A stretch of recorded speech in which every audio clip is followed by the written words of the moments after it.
نے منظر دیکھا اور جو اصل وجہ دشمنی ہے پاکستان کے ساتھ کہ دو سپر پاورز کیل کانٹے سے لیس ہو کر آئیں، یہ سوچ کر ایک نے کہا ایشیا میری کالونی ہوگا، دوسرے نے کہا میں دنیا کا اکیلا نمبردار ہوں گا۔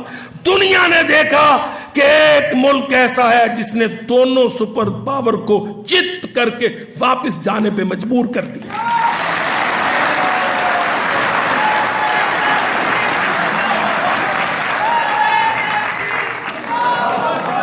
اللہ کی قسم میری بات، طالب علم کی بات، جوزف ڈینفورڈ کا پچھلے ہفتے کا بیان پڑھو، جوزف ڈینفورڈ کا۔ اس نے کہا میں یہ افورڈ نہیں کر سکتا کہ امریکہ افغانستان سے فوجیں نکال دے، کیونکہ امریکہ افغانستان کو لوز کر دے گا، اسلام آباد افغانستان کو اپنے کنٹرول میں لے لے گا۔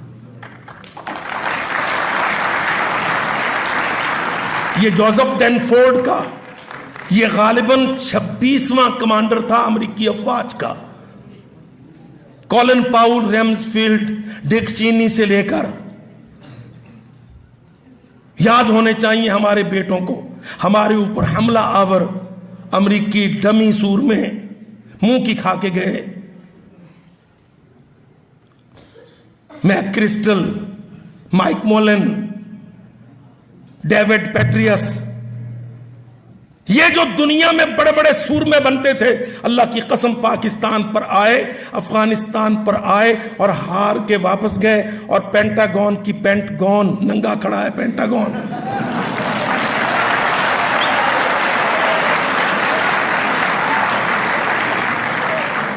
ہارا ہوا Pentagon, American G H Q میدان جنگ میں ہارا ہوا، دنیا سے واپس ہوا۔ World order, super power, global village, سب ڈسٹ بن کے اندر۔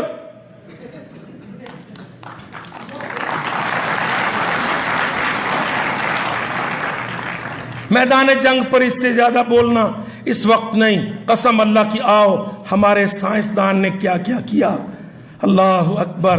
اور میرے بھائیوں محنت کیا کرو، نیوکلیئر فزکس میں، سالڈ سٹیٹ سے نیوکلیئر فزکس میں محنت کیا کرو، کیمسٹری میں محنت کیا کرو، ایڈوانس کمپیوٹر میں جان مارا کرو،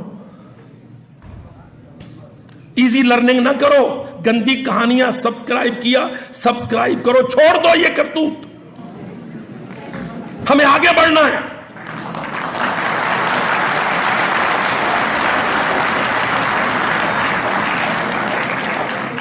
دنیا میں 2 ایٹم بم مار کر امریکہ جگہ بن گیا تھا، اور ایٹامک ویپنز پر منوپلی آج پاکستان للکار کے کھڑا ہے۔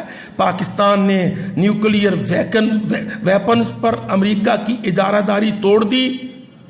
ہمارے سائنسدانوں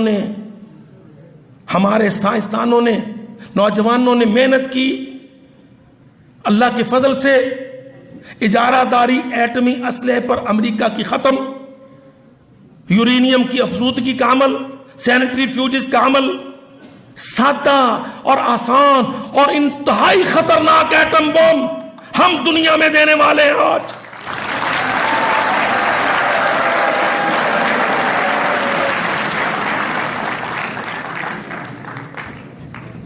یورینیم کی افزودگی کے عمل نے جو ہماری ٹیکنیک ہے پاکستان کی، اور سینٹری فیوجز کے عمل نے، اور ڈیلیوری سسٹمز نے جو ہم نے بحمد اللہ اپنے لیے ایجاد کر لیے، آج امریکہ کی اجارہ داری یورپ کی توڑ دی۔ ایٹمک کلب میں پاکستان کا نمبر وہ 4 لگاتے ہیں۔ ہم کہتے ہیں چلو اگر اس میں ان کی طرف سے کچھ شکست خوردگی بھی ہو، اللہ کے فضل و کرم سے 3500 کلومیٹر تک ہمارا بیلسٹک میزائل، ایٹمی میزائل اپنے پانیوں کو، اپنی ہواؤں کو بچانے کے لیے آج میدان میں ہے۔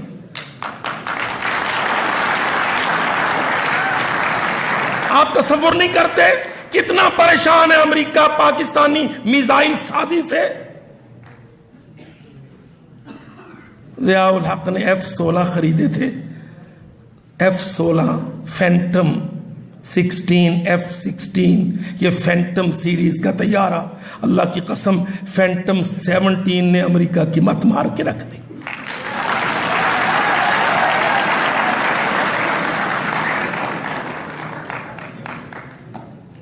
ویب سائٹ کو دیکھیے گا، آج امریکہ پاکستان کو یاد دلاتا ہے، وہ ہمارے ہینگر میں تمہارے F-16 کھڑے ہیں، سڑ رہے ہیں، پاکستان کہتا ہے کوئی بات نہیں بچو، وہ کوڑا تو رکھ لے، ساڈا F-17 اس سے بہتر ہے، فیلڈ میں ہے، کویت بھی خرید رہا ہے، سعودی عرب بھی، مصر بھی، 33 ملک منڈی ہے F-17 کی، 33 ملک مارکیٹ ہے F-17 تھنڈر کی۔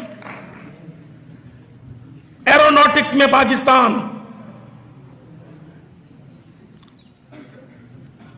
کنونشنل اور نیوکلیئر اسلحہ سازی میں پاکستان،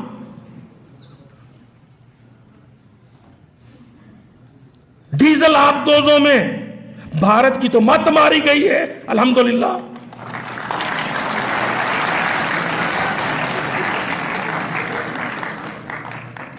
بھائیوں یہ ساری باتیں ہمارے گبروؤں کے سینے کو جوش سے بھر دینے والی ہیں۔ ہمارا جیو تو مرو مرو ہے، کوئی کمبخت بولتا ہی نہیں۔ اللہ کی قسم قومی ترقی، اسلحہ سازی، روایتی جنگ میں ہماری کمانڈ، غیر روایتی جنگ میں ہماری سپر کمانڈ، ساؤتھ ایشیا میں سینٹرل ایشیا تک باسوائے روس کی، داغستان وغیرہ میں چند ان کی لیبارٹریز کو چھوڑ کر بحمد اللہ ہم اعلیٰ درجے کے ملکوں کو مقابل کر رہے ہیں۔ آپ دیکھ لیجئے پوری مسلم دنیا میں کتنے ملک تھے جن کے پاس دولت کے انبار تھے، جن کے پاس ایٹم حاصل کرنے کے بڑے شوق تھے، مگر یہ چیزیں دولت سے نہیں ملا کرتی، یہ نظریے کی قوت سے، قربانی کی برکت سے، مقابلے کے عمل سے جو ہم نے کیا۔ آپ یقین کیجئے ماسکو کے وہم و گمان میں نہیں تھا کہ ماسکو روس اپنی 2.25 لاکھ فوج دریائے آمو کے پار لے جائے گا کبھی واپس۔ ان کا یہ ذہن تھا کہ نہیں، یہ سارا بلوچستان، گوادر، پنجاب، رحیم یار خان، سائیوال، چیچا وطنی کے گندم کے فارم، روس تو بھوکا مرتا تھا، برف میں ڈبل روٹی لائنوں میں ملتی ان کو۔ وہ سمجھے تھے کہ ہمیں تو غلے کی، غذا کی، سونے کی چڑیا، گرم پانی کے سمندر ہاتھ آ گئے۔ دنیا نے منظر دیکھا، پاکستان کا قد اونچا اٹھا، ماسکو نیچے گرا، فوجیں واپس گئیں، ہم نے اپنے حق، اپنی آزادیاں، اپنے پڑوسی، قسم باللہ ذمہ داری سے کہتا ہوں، ہم نے اپنی آزادی، اپنے فیلڈ، اپنے پڑوسی، وسط ایشیا کے، سینٹرل ایشیا کے 9-10 مسلمان ہمسائے ہم نے کریملن کے قبضے سے چھڑائے۔